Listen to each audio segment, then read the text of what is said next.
ocupa o 60º lugar em um ranking de competitividade. O dado é da edição de 2023 do Anuário de Competitividade Mundial do IMD. O ranking analisa 64 países e o cálculo é dividido em 4 categorias: desempenho da economia, eficiência do governo, eficiência dos negócios e infraestrutura. Sobre o assunto, nós vamos falar agora com o professor de Economia Internacional do INSPER, Roberto Dumas. Professor, muito bom dia ao senhor. Muito obrigada pela presença aqui no Jornal da Manhã. Bom dia, é um prazer sempre estar com vocês novamente. Queria que o senhor falasse melhor para a gente quais são os fatores que contribuem para esse baixo ranking do Brasil aí perante aos outros países. Veja, a gente sempre tende a comentar que o problema maior do Brasil é a taxa de juros. Mas como o estudo mostra, você tem 4 itens aí que colocam a competitividade do Brasil entre 64 países em 60º lugar. Por exemplo, se a gente falar de infraestrutura, que é um ponto que a gente consegue falar, de 2020 a 2022, os investimentos em infraestrutura foram, na média, 1,7% do PIB, coisa que em 2023 provavelmente chega a 1,95%. E só para você ter uma ideia, para nós recuperarmos a depreciação acumulada da infraestrutura brasileira, nós precisaríamos investir 3,2% do PIB. Ou seja, nós estamos destruindo a infraestrutura. E pelo lado da educação, que é a competitividade da indústria, que a gente fala, a indústria não é competitiva. Veja, para você ter uma competitividade, você precisa ter educação. E 43% da população não tem um acesso ao ensino secundário. E o último estudo, pelo menos o de 2018 aqui, do Programa de Avaliação de Estudos de Estudantes Internacionais, o PISA, de 77 países, o Brasil pegou em leitura 59º lugar. Em matemática, 72º lugar. Em ciências, 67º lugar. Então fica complicado você aumentar a competitividade e o governo jogar, por exemplo, toda a culpa em relação à taxa de juros. Por exemplo, nós precisamos investir mais em educação. É um pouco falacioso essa narrativa, porque se nós avaliarmos em relação ao PIB, o Brasil investe 4,3% do PIB em educação, mais do que os países da OCDE. Não, mas veja, se a gente avaliar em relação ao PIB, não é uma avaliação correta. Nós precisamos avaliar quanto que o Brasil investe em relação a cada estudante. Então, eu peguei aqui no Education at a Glance, de 2021, despesas públicas em educação, por aluno primário e secundário, $3.873. Investimos 30% do que investe a OCDE no ensino básico. Por outro lado, a hora que nós olhamos no ensino superior, na faculdade, no ensino superior, etc., nós investimos $15.364, ao passo que a OCDE investe 14.072. Então, o problema não é dinheiro. O problema é que a gente investe muito mais no ensino superior do que no ensino básico. Pelo amor de Deus, ninguém está falando que não devemos investir no ensino superior. Mas todos os países que tiveram uma maior competitividade, como Coreia do Sul, Singapura, etc., eles investem muito mais no ensino básico do que no ensino superior. E a insegurança jurídica. Insegurança jurídica, por exemplo, eu já tenho uma idade, etc., tal, a gente lembra que em 1999, quando muitas pessoas fizeram leasing em carro denominado em dólar, o legislativo, o judiciário, permitiu que os bancos pudessem, ou melhor, não pudessem mais cobrar em dólar. Ou seja, você perde a segurança jurídica. Então, a hora que você entrevista 6 mil executivos, que é o caso do estudo do IMD, junto com a Fundação Dom Cabral, ele percebe, veja, eu não tenho uma segurança jurídica, eu não tenho uma educação. Não, mas o negócio é aumentar o salário mínimo. Não é questão de aumentar o salário mínimo. Nós poderíamos triplicar o salário mínimo. Em economia, a gente fala custo unitário do trabalho. O que é? Salário por produtividade do trabalhador. Só para vocês terem uma ideia.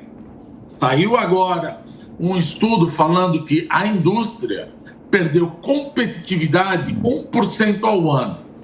Aí é a hora de eu arranjar haters, óbvio, né? Mas o salário mínimo, em termos reais, subiu 90%. Agora, não é uma ciência de foguete. Como é que uma indústria pode pagar 90% a mais, em termos reais, para um trabalhador da indústria, sendo que a indústria e o trabalhador perdeu 1% de produtividade por ano?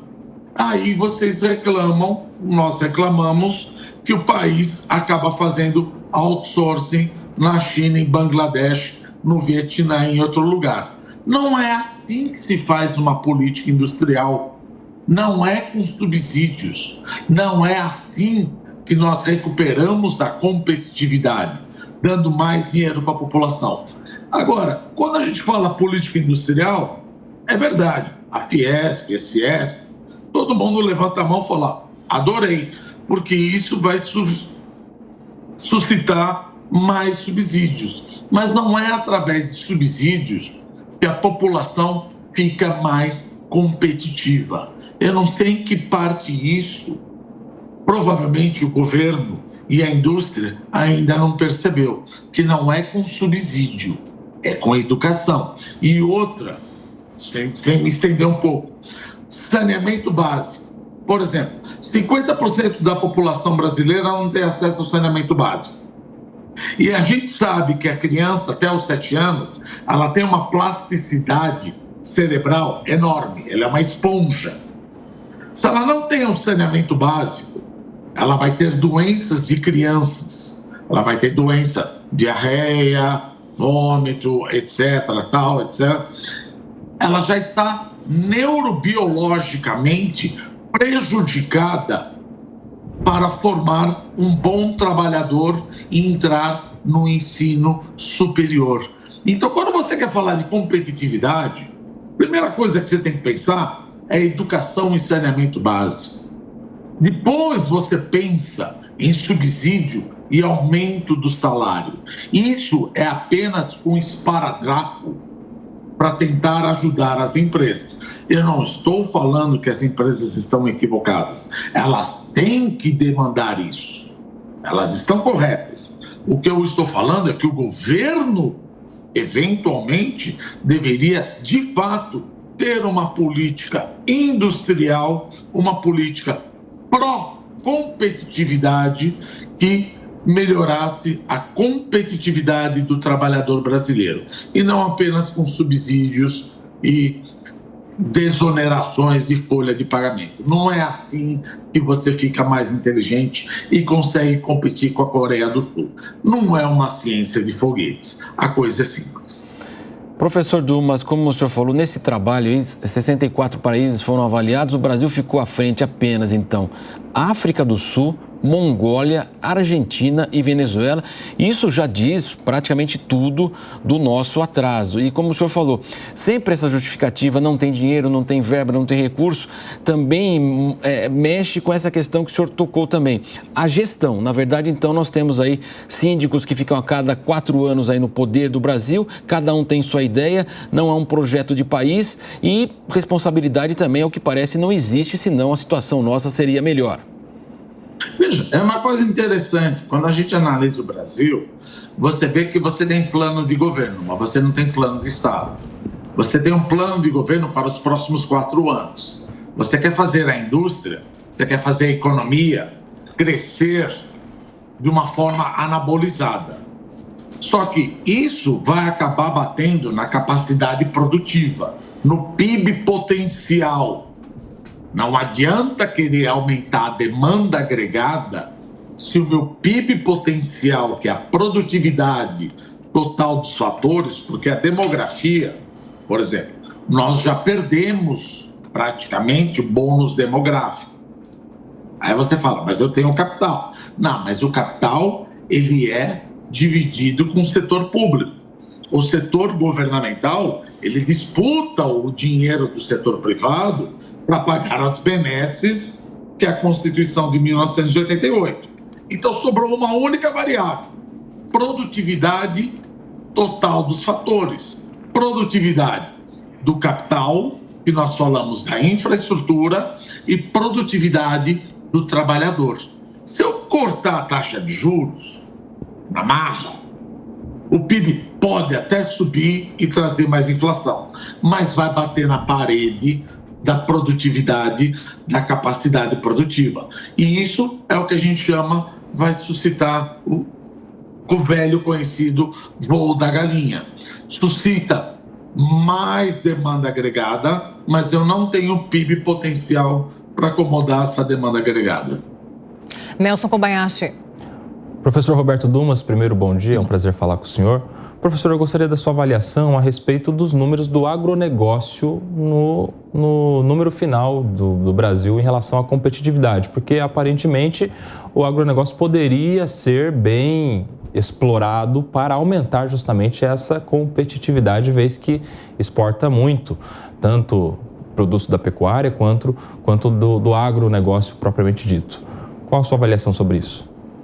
Veja, o agronegócio é a única coisa que praticamente dá certo no Brasil. O último estudo que saiu se eu não me engano, do FGV, do IBRE, mostra que a produtividade do agronegócio está subindo 5,5% ao ano.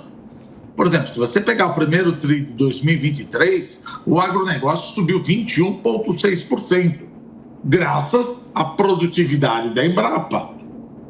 Agora, é importante que a indústria entenda que você precisa fazer um estudo que não recaia apenas no caso do subsídio. Quando a gente fala reindustrialização ou neoindustrialização, a gente vê o governo falando: vou fomentar os carros populares. Por que não os eletrodomésticos? Por que não os móveis? Então aí entra a reforma tributária. A reforma tributária, ela daria um benefício fiscal vertical para todo mundo. O que aparenta no Brasil é que quem grita mais, ganha mais. E não é assim que funciona. Não é assim que o Brasil vai se industrializar.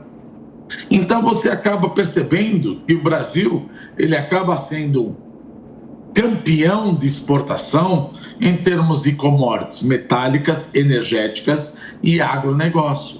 E a indústria sempre vivendo de subsídio. Não estou dizendo novamente que a indústria está equivocada. O que está equivocado é que o país não pode ter um plano de governo. O país tem que ter um plano de Estado.